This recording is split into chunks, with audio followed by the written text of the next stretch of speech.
A partir de agora, programa Seara Espírita. Sua sintonia com a paz. Realização: Departamento de Comunicação Social da Aliança Municipal Espírita de Barbacena. No ar, Seara Espírita. Bom dia a todos os ouvintes. Bom dia, Geraldo.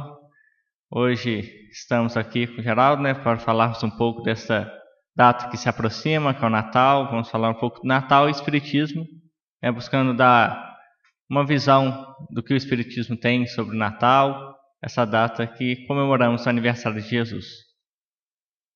Mas antes, vamos fazer uma oração, levar o nosso pensamento a Deus.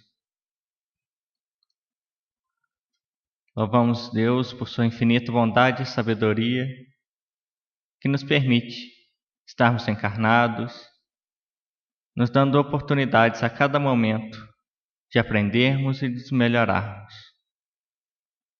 Rogamos a Jesus e a espiritualidade, proteção a nós, aqueles que nos estão próximos, a toda a humanidade, em especial aqueles que estão em sofrimento, em hospitais, asilos, nas ruas, nas prisões. Que todos nós possamos receber as suas bênçãos, para que tenhamos força de seguir a nossa caminhada, possamos corrigir sempre no sentido do bem. Que assim seja. Bom dia, amigo ouvinte da Rádio Correio. Nós estamos iniciando aí mais uma edição do nosso programa Seara Espírita.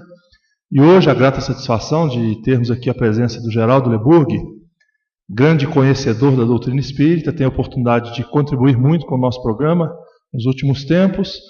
E a gente sugeriu aqui ao Geraldo para a gente conversar sobre um tema muito importante para todos nós, muito oportuno, já que nós estamos nos aproximando desta data comemorativa, importante para a nossa sociedade, importante para reflexões, mas que o Espiritismo tem também a oportunidade de reflexionar a respeito do assunto. Então nós falaremos sobre o Natal e Espiritismo.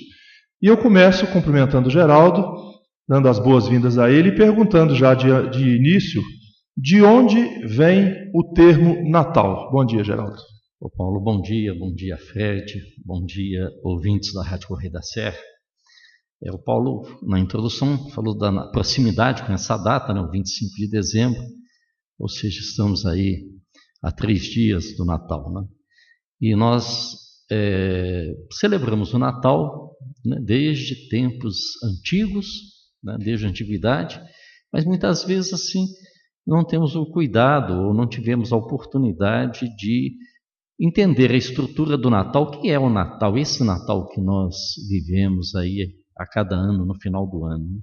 Então, aí a questão colocada, o termo Natal. Qual a origem desse termo, dessa palavra Natal? Natal vem do latim natale e significa nascimento, natividade. Portanto, muitas vezes o nascimento de Jesus é também utilizada a terminologia natividade de Jesus. E existem templos de várias ordens religiosas dedicados à natividade de Jesus. E representa para nós, então, o dia em que se comemora o nascimento de Jesus, o Cristo.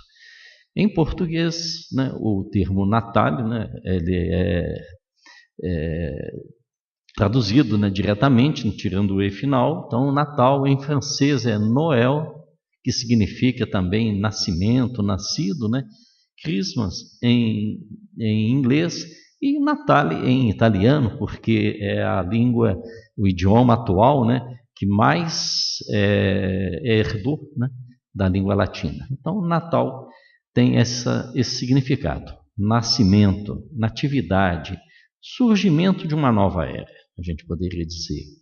E aí esse nascimento a gente tem que abrir o leque aí nesse sentido, não ficar só realmente no simbolismo, Mas por que no dia 25 de dezembro, Geraldo? Pois é, essa questão da data em si, ela é bastante complicada, Nós tivemos aí ao longo dos 2000 anos, da nossa era cristã, vários calendários e que tiveram contagem de tempo diferenciada. O calendário atual, chamado de calendário gregoriano, ele tem cerca aí de uns 400 anos, mais ou menos, que foi instituído, e mesmo assim ele ainda passou por uma pequena correção posteriormente, né? O calendário de 365 dias, adicionando um dia a cada 4 anos, que é o dia 29 de fevereiro, chamado ano bissexto, porque o nosso ano, cronologicamente, ele tem 365 dias, 5 horas e 42 minutos. Então, forma um sexto dia incompleto a cada 4 anos. Mas essa data, né, 25 de dezembro, ela está havendo feito uma pesquisa, e nós estamos aqui com um texto, né, do senhor Sérgio Biagi Gregório, que é presidente, né, do Centro Espírita Ismael, e é um pesquisador em filosofia e espiritismo. Então ele fez um trabalho muito grande de coleta de dados com relação à data. E ele viu, entre outras coisas, que as igrejas orientais, lá desde o século IV da nossa era, né, entre os anos 300 e 400, eles celebravam, né, uma ocorrência que chamavam de Epifania, que significa aparição, manifestação, né, surgimento, ocorrência de alguma coisa. E essa comemoração era feita no dia 6 de janeiro. E tinha assim como simbolismo, né, o mistério da vida, por uma expressão elevada de uma aparição, de uma manifestação de um coordenador, de um mensageiro, de um emissário, de um ser muito mais evoluído, que vinha dar então diretrizes, o norte, né? Isso as igrejas orientais, né? Em Roma também essa data era celebrada, mas na Roma do paganismo, lá dos tempos do imperador Aureliano, isso no ano 274 da nossa era, mas segundo o calendário antigo, que não é precisamente o mesmo ano 274. E eles faziam essa comemoração já no dia 25 de dezembro, porque no hemisfério norte, Roma, né, no hemisfério Império Romano, no hemisfério norte, o dia 25 de dezembro era o dia em que se dava como iniciado, né, o primeiro dia, o dia do inverno, o solstício de inverno. E eles, então, faziam uma comemoração segundo os costumes do paganismo e do politeísmo, né? E era consagrado, então, com uma expressão Natalis Soli Invicti, como o nascimento de uma liderança invencível, de algo que veio e todos se submetem pela sua grandeza, né? E também era considerado uma festa de renascimento do sol, segundo a concepção deles, romanos, né, politeístas, e de um desconhecimento ainda do cristianismo nascente, né? Mais tarde, a Igreja Romana, e aí a gente diz a Igreja de Roma no sentido daquela que veio trazendo no seu bojo, né, os princípios apostólicos, de onde surgiu então a Igreja Católica Apostólica Romana. Ela utilizou essa mesma data, ela se adaptou a essa mesma data, mas dando a ela uma denominação de Natal do Cristo, considerando então ele como o verdadeiro sol de justiça, né? E aí, a partir da importância da Igreja de Roma naquela época, da sua influência no mundo conhecido, através principalmente, né, do domínio do Império Romano, essa data se estendeu, né, por todo o Ocidente conhecido da época, sendo adotada até mesmo pelas igrejas orientais que anteriormente comemoravam no dia 6 de janeiro. E desde quando que se começou nesta data, 25 de dezembro? Pois há uma adaptação, segundo a pesquisa feita pelo senhor Sérgio Biagi, a adaptação do calendário desse imperador Juliano, a partir então do ano 274, nós sabemos que o cristianismo ele foi considerado de livre culto pelas autoridades romanas somente a partir do Edito de Milão, lá pelo ano, há algumas incongruências com relação à data, mas mais ou menos pelo ano dos 370, 380 da nossa era. E assim, os costumes, né, da liberdade religiosa adotada então pelos cristãos, eles se adaptaram de uma forma muito tranquila ao que se fazia antes pelos patrícios romanos. Até mesmo os costumes, alguns rituais e os templos, por exemplo, que eram destinados ao culto, né, de Júpiter maior, passaram a ter a denominação de igrejas de São Pedro, de Júpiter menor, igrejas de São Paulo, né, isso já pela teologia católica, né? Mas eu queria fazer só mais uma reflexão a respeito dessa data, e até mesmo porque de vez em quando a ciência nos traz as revelações assim muito atualizadas, né, de medições de tempo, né, de cronologias, né, e que geralmente a gente tem, e ninguém vai mudar isso, né, que o 25 de dezembro é o dia de Natal. Mas nós, nos movimentos físicos do nosso planeta, né, nós temos de rotação em torno do próprio eixo, translação. Rotação ele tem a duração de 24 horas, né? Translação, que é a órbita em torno do Sol, 1 ano. Mas nesse movimento de rotação há uma oscilação pendular em que a cada período de 1 ano avança cronologicamente 25 minutos e 7 segundos determinada ocorrência, ou seja, ela avança no sentido de ela antecipa. Então, se nós considerarmos que no ano 1 da era cristã, né, que hoje o Natal é comemorado no dia 25, fazendo essa conversão de datas, de cronologia, ele deveria ter sido comemorado no ano 1, se nessa época já tivesse sido instituído, no dia 29 de janeiro, digamos assim, do ano à frente. A cada ano antecipa 25 minutos e 7 segundos. Que dá uma diferença de 4. Ao cabo de 25.770 anos, esse evento ele vem antecipando, né? E já somou aí 34 dias do ano 2000, do ano 0, do ano 1, aliás, ao 2018, né? Já antecipou 34 dias. E vai continuar antecipando esses 25 minutos e 7 segundos. Então nós deveríamos comemorar no mês de novembro, aproximadamente. Vai ter um tempo que, cronologicamente, ele vai acontecer em novembro, em outubro, em setembro. Ou seja, ao cabo de um ciclo de 25.770 anos, ele vai recuando e vai estar de novo no dia 25 de dezembro. Né? Isso é a física e a astronomia, né? Então, às vezes, alguns estudiosos olham esse aspecto e dizem, e poderão realmente, com certeza, dizer, hoje não estamos exatamente, cronologicamente, no dia X. Dia 25. Mas... Exatamente. E é muito curioso que muitos pesquisadores, nos seus aprofundamentos de pesquisas, até constataram a impossibilidade de Jesus ter nascido nesta época por uma série de fatores, né, climáticos e tantas outras coisas mais, né? Mas isso, o que nos importa de fato é a referência, né? Isso.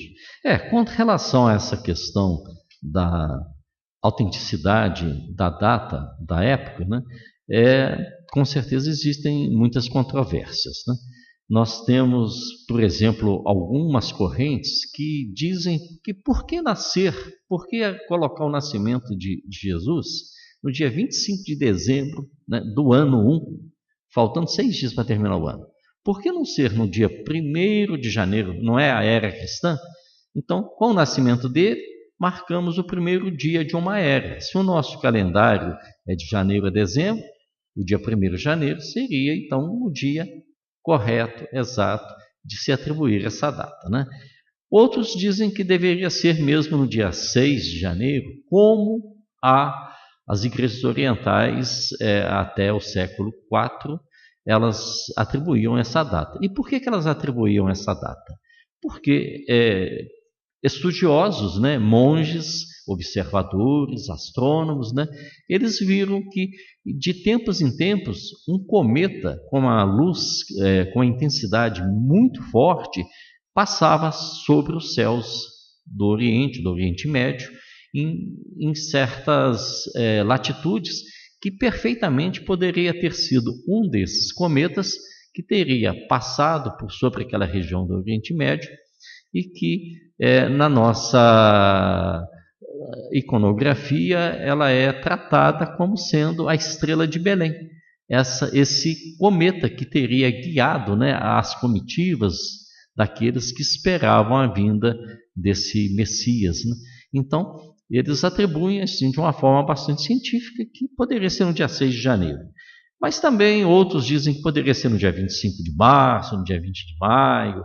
Então, essa data em si, ela foi estabelecida realmente de uma forma plena aqui há 400 e alguns anos, aí, pelo século XVII aproximadamente. Estabeleceu-se, convencionou-se que o Natal é 25, será celebrado em 25 de dezembro. E até porque a gente não pode deixar de lembrar que nas suas origens o ano era constituído de 10 meses, tanto que o mês de dezembro seria o 10º mês. Mas aí nós tivemos a inclusão de 2 meses, né, que foi o mês de o mês de agosto referente ao imperador Augusto e o mês de julho referente ao imperador Júlio César. Então você tem aí 12 meses, mas na verdade dezembro seria o 10º, né?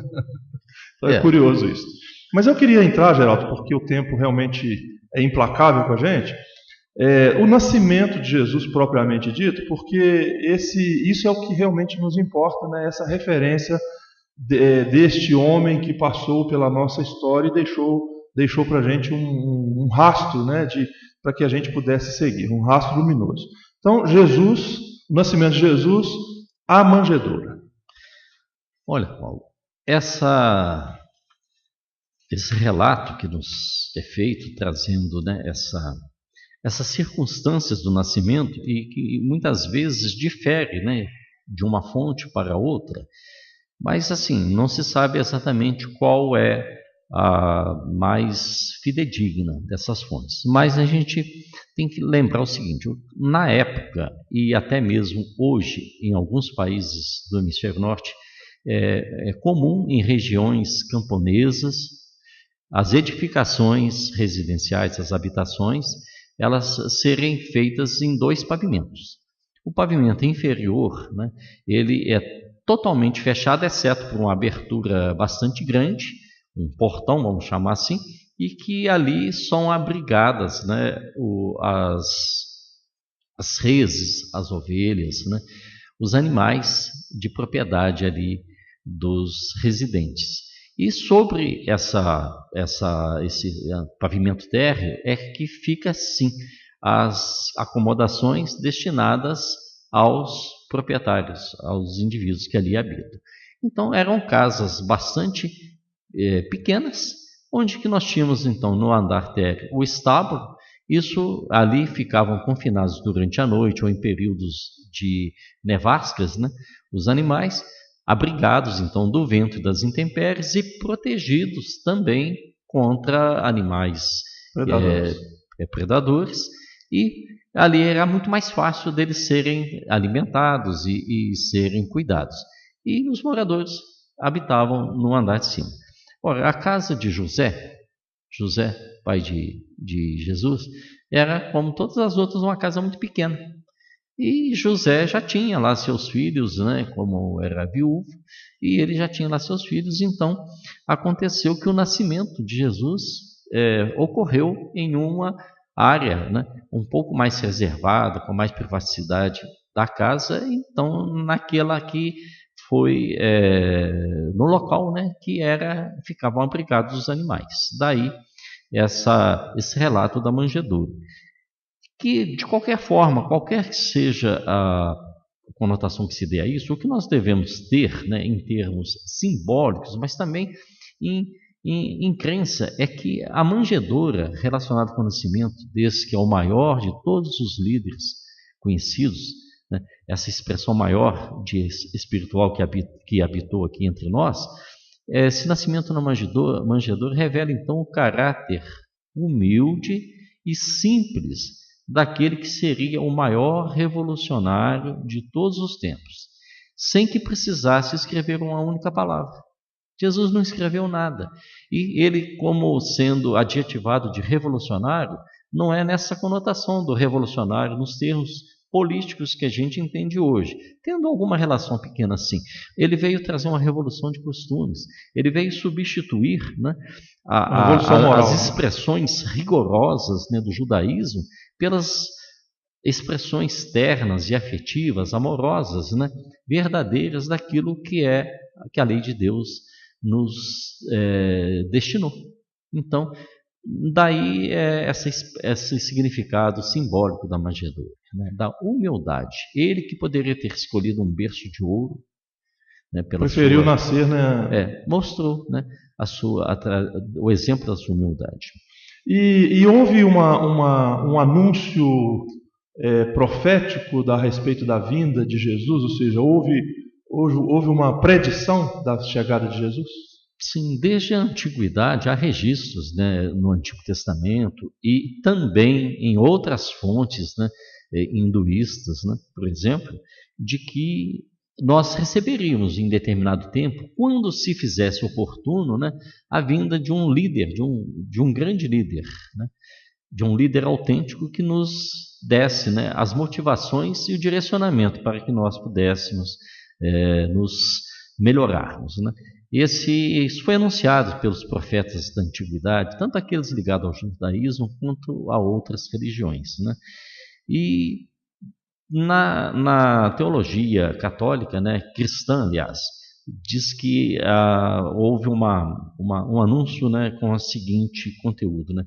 Eis que a Virgem conceberá e dará à luz um filho, e ele será chamado pelo nome de Emanuel, que quer dizer Deus convosco, né?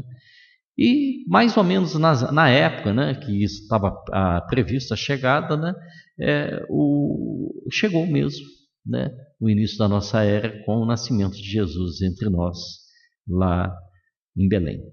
E o que ainda não foi aceito, né, originariamente, o judaísmo, que é a religião do povo no seio do qual nasceu Jesus, não o aceitou e talvez hoje ainda não aceita como sendo ele aquele emissário previsto pelos antigos profetas. Porque o que eles esperavam, dada a condição de servidão que eles viviam, horas, né, na antiguidade, sob os egípcios, depois sob os babilônios, naquele momento sob o domínio de Roma, o que eles queriam mesmo, o que eles esperavam, é que chegasse um rei todo-poderoso, um senhor dos exércitos, e que a golpe de espada, empunhando uma espada, os libertasse. E, na realidade, chegou um rei sim, mas não o rei que eles pensavam, não o rei desse mundo que eles viviam, mas o rei do outro mundo, do mundo verdadeiro. Jesus, ele se referia, o meu reino não é deste mundo, né? É verdade. Então, é um assunto realmente muito interessante. E aí, então, é uma nova luz, ou seja, surge o momento em que a humanidade inicia-se, né, o seu processo de nova visão de mundo. Ou seja, sob as luzes da mensagem de Jesus, nós inauguramos, então, um novo tempo. Exato. Como a gente falou inicialmente, Jesus não escreveu nada, nós não temos nenhum registro gráfico de algo escrito por ele, mas o seu exemplo, a sua vida, a sua condução de vida, né, a sua pregação, ela foi algo assim tão impactante que passada, né, verbalmente pela tradição oral, né, pelos povos da época, depois registrada naqueles que foram os primeiros rudimentos, né, do que chamamos de Novo Testamento, né, dos Evangelhos, né, e ela nos trouxe aí um legado muito grande, né, e para nós representa realmente o nascimento de uma luz plena que ilumina a todos, poderosos e humildes, ricos e pobres, né, virtuosos ou viciosos. É uma luz que nos ilumina a todos, está aí nos ajudando. Precisamos ter olhos para ver e dos ensinamentos também ouvidos para ouvir, mas está aí para nossa, para que utilizemos, né? A gente poderia sintetizar essa nova luz como sendo os ensinamentos de Jesus que estão aqui servindo para transformar não apenas um homem, mas toda a humanidade. Independente de qualquer crença e qualquer credo, embora nascido dentro do povo de religião judaica e sendo aceito pelos povos do Ocidente de forma plena, mas tendo ainda alguns recantos do nosso planeta onde ele não é aceito, como esse exemplo maior, porque a crença local ainda não chegou a esse ponto, mas é ele o difusor das luzes dessa entidade maior que é Deus, o Criador de todas as coisas e de todos os povos. Ótimo. Ainda dá para a gente, nesse primeiro bloco, Geraldo, as simbologias do Natal. Nós sabemos que a nossa sociedade é carregada de simbolismo, de misticismo e tudo mais.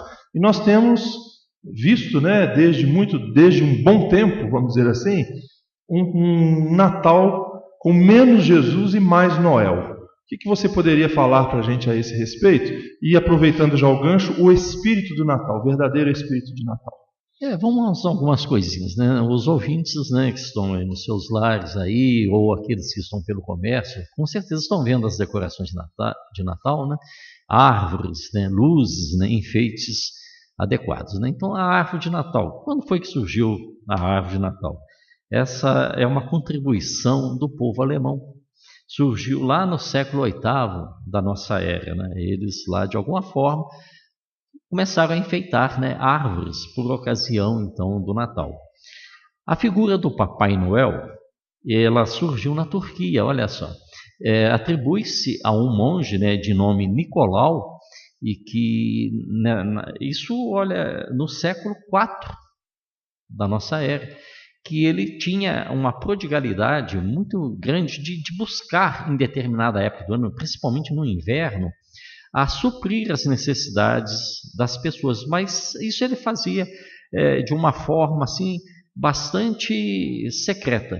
Ele sabia das necessidades de uma família e ele deixava alguma coisa às portas daquela casa à noite, furtivamente, para atender as necessidades. Ia a outra casa e deixava outros itens. E por assim as pessoas acordavam, levantavam de manhã cedo e encontravam ali alguma coisa, né? E isso sempre por ocasião, né, do inverno, né, no hemisfério norte, por ocasião do Natal. Então, esse monge, né, Nicolau, depois ele foi canonizado pela Igreja Católica, conhecido como São Nicolau ou Santo Nicolau, né? Ele é que deu origem à figura do Papai Noel, que posteriormente foi adotada, né, como sendo um habitante, essa figura não um habitante da Turquia, mas lá no Polo Norte, né, da Lapônia, né, lá nos confins dos países nórdicos, da Escandinávia, bem próximo. Onde tem bastante gelo. E por lá ele tem a sua fábrica, segundo a lenda, a sua fábrica de brinquedos e de presentes, as suas renas voadoras e tal, né? Então, dentro da simbologia. E os cartões de Natal, né? Hoje a gente não recebe mais aqueles cartões gráficos. Hoje é virtual. Bonitos, né? A gente recebe um plim-plim ali no celular e é um cartão de Natal que está chegando ali. Bom, não dessa forma, né? Mas antigamente eles eram feitos de próprio punho, escritos de próprio punho, coloridos, né? Eles surgiram na Inglaterra. E não foi há muito tempo, não. Foi no meados do século XIX, aí pelos idos de 1850. Mas entre essas simbologias principais, né, do Natal, né, a figura do Papai Noel, né, que é tão assim difundida, né, pelo comércio, né, e acaba sendo um encantamento, né, de uma faixa etária das crianças, né. Não há Natal sem o Papai Noel, sem as cores do Papai Noel, sem a árvore de Natal, sem todo esse simbolismo, né, isso faz parte. Mas isso é uma criação bastante recente, esse conjunto, com o propósito do marketing comercial, do comércio, né, poder aproveitar essa época, né, de congraçamento e ampliar as suas vendas. E de uma certa forma, não estou dizendo isso tem o seu aspecto positivo, de forma crítica, não. Tem os seus aspectos positivos, sim. Tomara que eles sejam muito mais ampliados. Há um anúncio de uma empresa aqui da nossa região que tem assim uma passagem que diz assim: para que tanto? Por que tanto? Esse tanto, no sentido do excesso, é que é o problema, né? Então, o Natal do Papai Noel, né, de Santa Claus, né, também conhecido, né, nos países de língua inglesa, né, ele tem que estar relacionado com o espírito de Natal propriamente dito, da igualdade, da confraternização. A gente precisa operar essa mudança, sair do consumismo e adentrarmos mais na confraternização, né? E do espírito de Natal, nós devemos entender como alunos, como discípulos, né, no nosso grande Mestre Jesus, do qual comemoramos então o natalício, temos que entender como sendo a revivescência dos ensinos do Cristo em cada uma de nossas ações.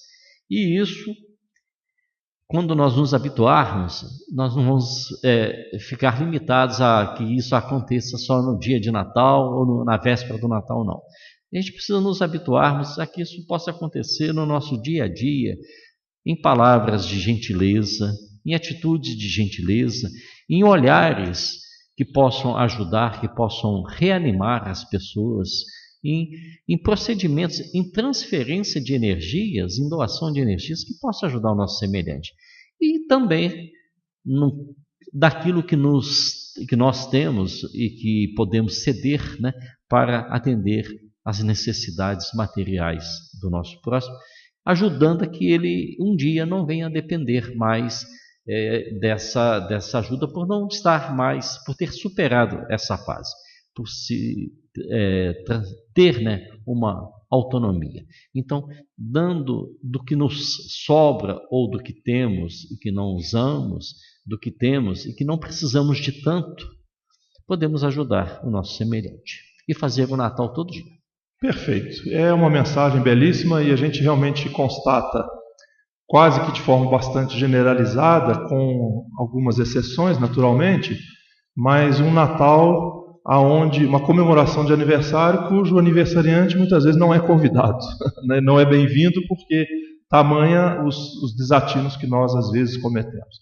E aí, Geraldo, nós precisamos então fechar essa nossa conversa com a mensagem de Jesus Cristo através do Espiritismo, né? O Espiritismo como revivescência do cristianismo. Você já adiantou um pouquinho a respeito disso, mas é importante enfatizarmos. Bem, nós, dentro da doutrina espírita, né, os nossos princípios doutrinários, eles têm como o embasamento principal, absoluto, o Evangelho de Jesus. É a primeira ordem que é observada pelo espírita, o Evangelho de Jesus. Estar de acordo com o Evangelho de Jesus. A segunda ordem é a obra codificada, reunida, organizada, né, por um professor francês, né, conhecido, né, pelo pseudônimo de Allan Kardec, e que desde lá meados, né, do século XIX, ele no seu trabalho, né, incessante e totalmente amparado pela espiritualidade, ele nos trouxe aí essa que é denominada doutrina espírita, essa grandeza, né, esses relatos, todo esse registro, mas enfatizando sempre que a doutrina espírita tem como ordem principal, como princípio de tudo, o cristianismo. Ela tem como base, como fundamento, o Evangelho de Jesus, né? O Novo Testamento, então, em outras palavras. E de acordo, então, com ela, a doutrina espírita, ela identifica Jesus como sendo o personificador de uma das grandes revelações que a nossa humanidade recebeu. A primeira grande revelação foi de um precursor, de um que veio antes preparar, né, a vinda de Jesus, que se daria dali a alguns séculos, né? Então, esse primeiro revelador, Moisés, que lá no Monte Sinai recebeu as tábuas da lei, o chamado Decálogo ou os 10 Mandamentos. E esse norteamento daquele povo ou dos povos que tiveram contato com essas leis divinas, teve como objetivo preparar para a vinda, né, segundo o anúncio dos profetas, desse grande mensageiro, desse grande líder que é Jesus. Então Jesus veio e ele é considerado pela doutrina espírita como o segundo grande, o autor da segunda grande revelação. Ele que é o maior de todos os reveladores, porque nos trouxe aí a sua doutrina de paz, a sua doutrina de amor, se contrapondo aos excessos que a primeira revelação havia preconizado, do dente por dente, do olho por olho, da lei de talião, que se fazia necessário em uma determinada época, mas para poder civilizar, né, os povos, segundo a capacidade que eles tinham na época, mas que chegavam a um determinado tempo, já estavam sendo abusivas. Aí Jesus vem e traz, né, em contraposição a essa dureza, a esse Deus de temor, um Deus de amor, né, através, então, da sua lei, trazendo no bojo dos seus ensinamentos todo um caminho que, se seguirmos, nos colocará sempre no rumo do progresso. E a terceira revelação, segundo, né, anúncio da espiritualidade, é a que nós, espíritas, chamamos, né, de doutrina espírita. Então, o espiritismo, ele é, na realidade, não uma religião. Ele é uma doutrina do Cristo. Ele é a que palavra difícil, revivescência, que é a revivescência do cristianismo. Ele está totalmente com fundamentos do que Jesus nos trouxe, daquilo que Jesus nos ensinou. Então, se em algum momento nós fizermos algum questionamento sobre determinada situação ou envolvimento ou prática espírita, a gente tem que se colocar na seguinte posição: isso está de acordo com o que Jesus ensinou? Se estiver de acordo, tudo bem, eu faço. Se não estiver de acordo, eu vou me modificar, porque não posso eu deturpar aquilo que Jesus nos deu como legado, como ensinamento. Então, esse é o principal objetivo da doutrina espírita, do espiritismo. E nós reverenciamos na figura de Jesus esse mestre, né, esse símbolo, né, do amor, né, da humildade, da sabedoria, que encarnou aqui entre nós, enviado pelo Pai, pelo Criador de todas as coisas, para nos ajudar, né, nos elucidando no caminho do bem. E até aproveitando a oportunidade, né, Geraldo, para esclarecer que Jesus é o nosso irmão mais velho, da mesma fonte da qual surgiu Jesus, ou seja, das mãos do Criador também nós saímos, né? Então Jesus é o nosso irmão mais velho. Ele é um espírito criado como nós, sem nenhuma diferença de origem, tem a mesma origem que nós. Criado, com certeza, há mais tempo do que nós. Não tem dúvida. Ele, quando aqui esteve, já estava num nível tão elevado que nós atingiríamos esse nível em algum tempo. Talvez após um longo tempo. Mas quando nós atingirmos esse nível que ele tinha, quando aqui esteve, ele já estará muito mais elevado. Tem até um momento que ele fala assim: quando vocês estavam pensando em ser, eu já era há muito tempo, né?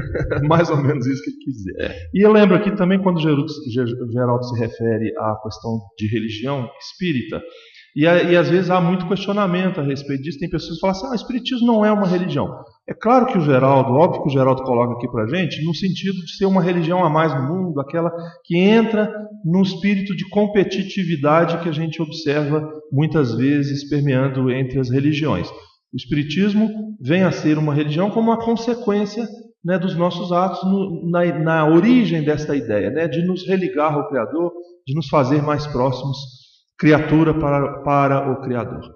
Mas, Geraldo, é importante nós também não deixarmos de falar sobre a festa de Natal que acontece, né, na nossa sociedade e o contexto do espírita neste meio, nessa situação. Qual é a festa de Natal para os espíritas?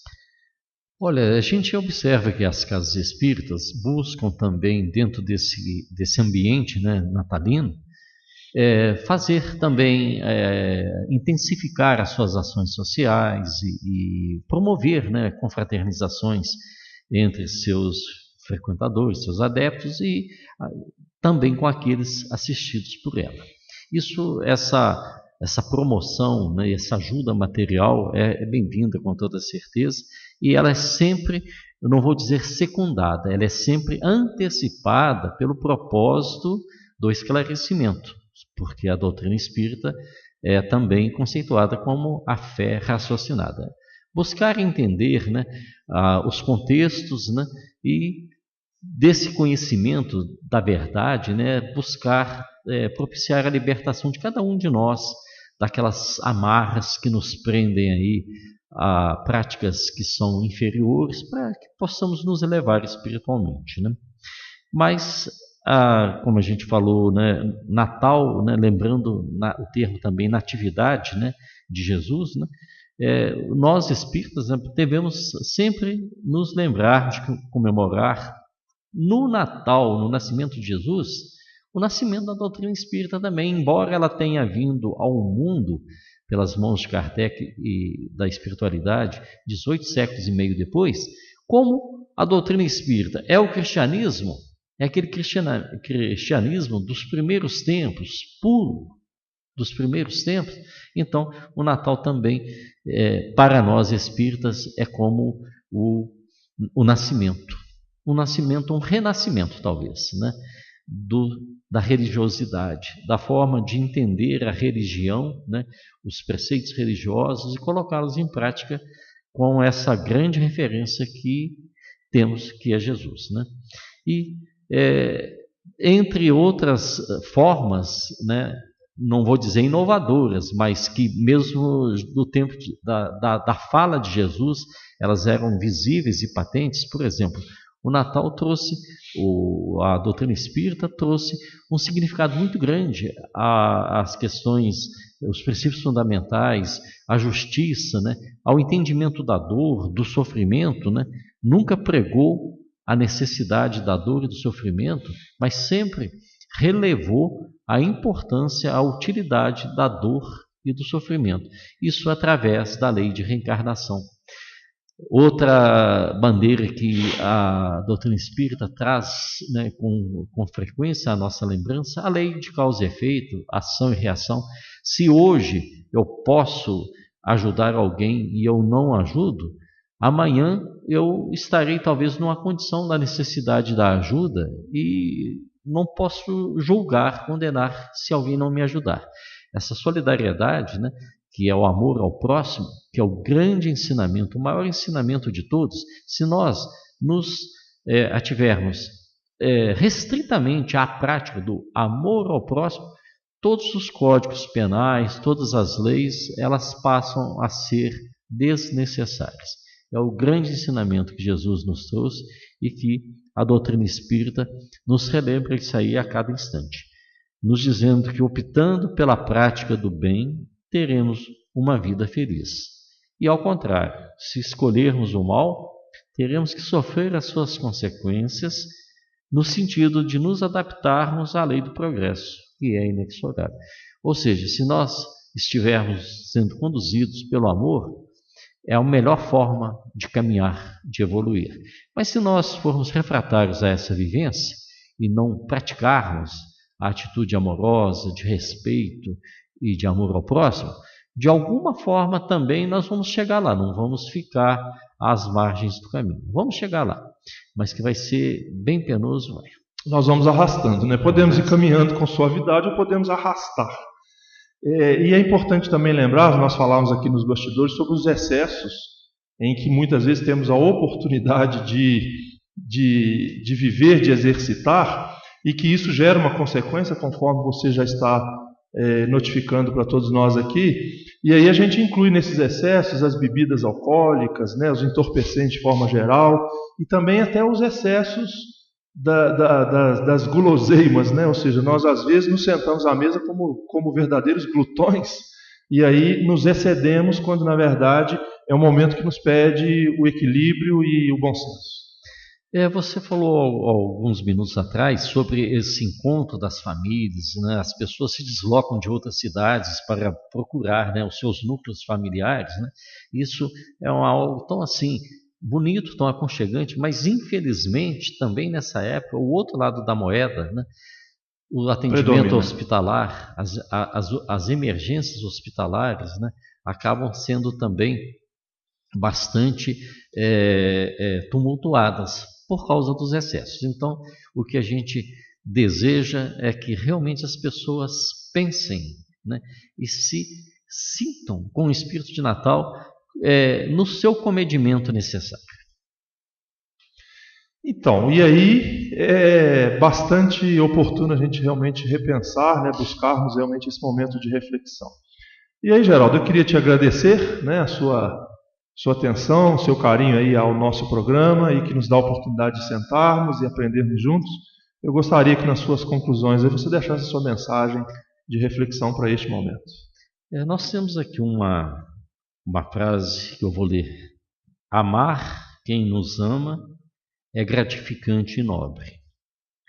Amar nossos desafetos é vivenciar os ensinamentos do Divino Mestre. Ou seja, amar quem nos ama é fácil.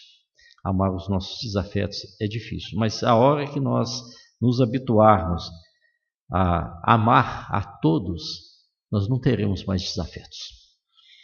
E aí é o grande desafio que a doutrina espírita nos apresenta, especialmente através das vias da reencarnação, nos dá essa oportunidade.